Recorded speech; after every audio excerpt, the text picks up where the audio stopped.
ఈరోజు ఈ రాష్ట్రంలో దాదాపుగా కూటమి ప్రభుత్వం ఏర్పడి నుంచి కూడా రైతుల పరిస్థితి అయితే చాలా దారుణంగా. దురదృష్టం కొద్దీ ప్రకృతి కూడా సహకరించడం లేదు, రైతాంగానికి కూడా పంటలు పండించుకుంటారు.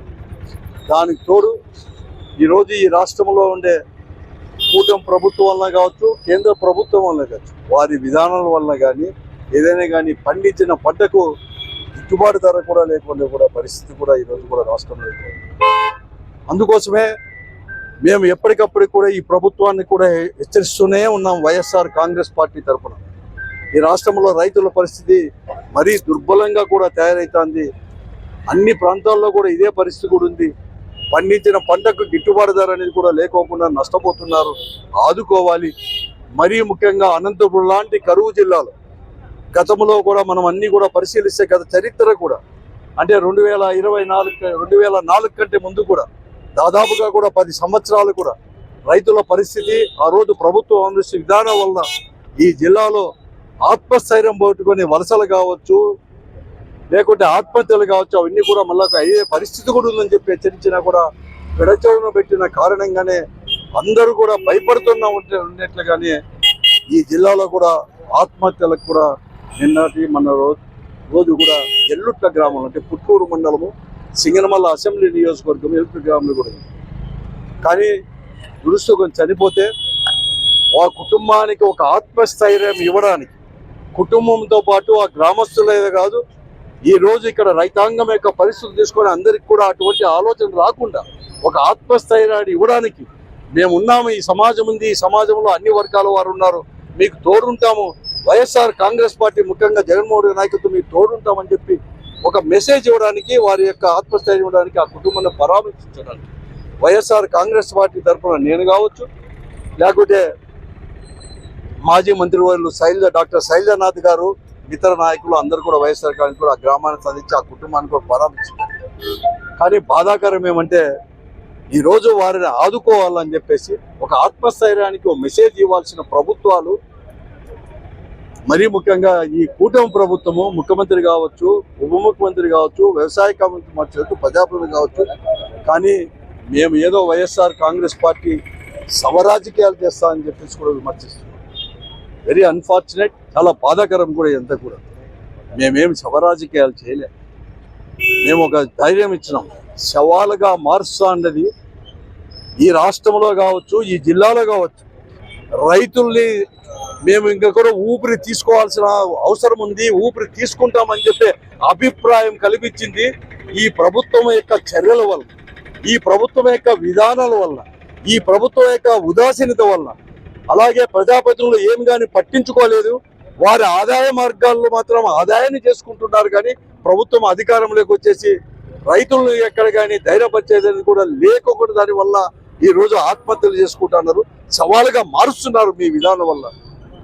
ఈరోజు వ్యవసాయ శాఖ మంత్రులు చెప్తున్నారే సవాలుగా శవరాజకీయాలు చేస్తున్నారని చెప్పేసి.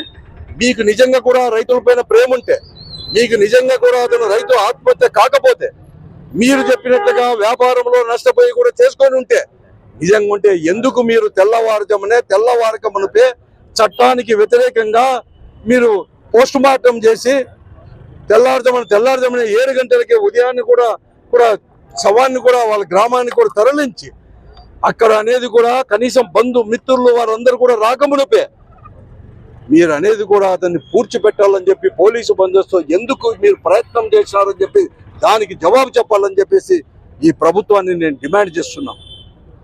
మీరు ఆదుకోకుండా మీరు ఇంకా కూడా చేస్తారా? ఈరోజు నేను అందరికీ చెప్తున్నాను, మమ్మల్ని కాదు చెప్పాల్సిందే. ఈరోజు రైతులకు గిట్టుబాటు ధర లేదు, పోతే పని గిట్టుబాటు ధర లేకపోతే వినియోగదారులకైనా కూడా అదే రేట్లకే ఈరోజు అరటి పనులు వచ్చేసి రూపాయో డజన్ ఉన్నప్పుడు, లేకుంటే కేజీ అనేది కూడా ఉన్నప్పుడు, మొక్కజొన్న కావచ్చు, బియ్యం ఒడ్లు కావచ్చు, ఏదైనా కానీ గిట్టుబాటు ధర రాకున్నప్పుడు దానికి మాత్రం ప్రజలకు మాత్రం ఆ రేట్లు అందించలేకపోయింది. అంటే ఎవరు తీసుకుంటున్నారు? బ్రోకర్లు, మధ్యవర్తులు లాభాలు పొందుతున్నారు. మధ్యవర్తులు మీరు ప్రభుత్వంలో ఉండేవారు కూడా కలిసిపోయారు కాబట్టే ఈ దురాఘాతాలు కూడా జరుగుతున్నాయి. ఇదంతా కూడా జరుగుతున్నాయి. దానికి సిగ్గుతో తల వంచుకోకుండా నేను ఒకటే డిమాండ్ చేస్తున్నాను.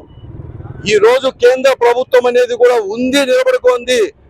మోదీ నాయకత్వంలో, బీజేపీ నాయకత్వంలో మీరందరూ కూడా భాగస్వామ్యం కాకుండా నిలబడుకుందంటే ఈ ప్రజలు ఇచ్చిన మీకు మెజార్టీ ఇచ్చిన పార్లమెంటు సభ్యుల వల్లనే అక్కడ కేంద్రంలో కూడా అధికారంలో ఉంది. మీరు గంగిరెద్దుల మాదిరి మోడీకో లేకపోతే ఈ బీజేపీ ప్రభుత్వానికి తల ఊపుకోకుండా ఒక్క వార్నింగ్ అనేది ఇచ్చారంటే కేంద్ర ప్రభుత్వమే ఇవన్నీ కూడా కొని రైతులను కూడా ఆదుకుంటుంది. అలా కాకుండా మీరు ఈ ప్రజలను పణంగా పెట్టి రైతులను పణంగా పెట్టి ఈరోజు మీరు చేస్తున్నది ఏమి? మీ మెజార్టీతో ఈరోజు కేంద్ర ప్రభుత్వంలో మీ పాత కేసులు రద్దు చేసుకోవడానికో చంద్రబాబు నాయుడు గారు లోకేష్ గారు 15 రోజులు కోతురు పోయి మోడీ దగ్గర పోయి మోదీ కాళ్ళు పట్టుకొని ఇక్కడ కేసులన్నీ కూడా మాఫీ చేసుకుంటూ వారి మద్దతుతో మీరు చేసుకుంటున్నారు. మీరు దానికి టైం వెచ్చిస్తున్నారు కానీ రైతాంగం యొక్క సమస్యలు తీర్చడానికి రైతులకు ఒక గిట్టుబాటు ధర కల్పించడానికి ఈ కేంద్ర రాష్ట్ర ప్రభుత్వం చేయలేదు. తస్మాత్ జాగ్రత్త. అందుకోసం నేను రైతాంగానికి మనవి చేస్తున్నాను. మేమే కాదు, అన్ని రాజకీయ పార్టీలు, ఈ సమాజం మీకు అండగా నిలబడుతుంది. ధైర్యంగా ఉండండి. చావు అనేది కానీ ఊపిరి తీసుకోవడం అనేది పరిష్కార మార్గం కాదు. ఇంకా కూడా మీ కుటుంబాలను ఇంకా కూడా కష్టాలకి నెట్టివేసేవారే అవుతారు. కాబట్టి ధైర్యంగా అందరూ కలిసి కట్టి కూడా ఈ ప్రభుత్వం పైన పోరాడతాం. వైఎస్ఆర్ కాంగ్రెస్ పార్టీతో పాటు కలిసి వచ్చే పార్టీలు అన్ని కూడా ఈ రోజు కూడా ఉంటాయి, అండగా ఉంటాయి, మీకు అందరికి కూడా ఉంటాయి. ప్రజానికం కూడా ప్రజలు కూడా మీకు అండగా ఉంటారని చెప్పేసి రైతాంగానికి కూడా మనవి చేస్తున్నాను.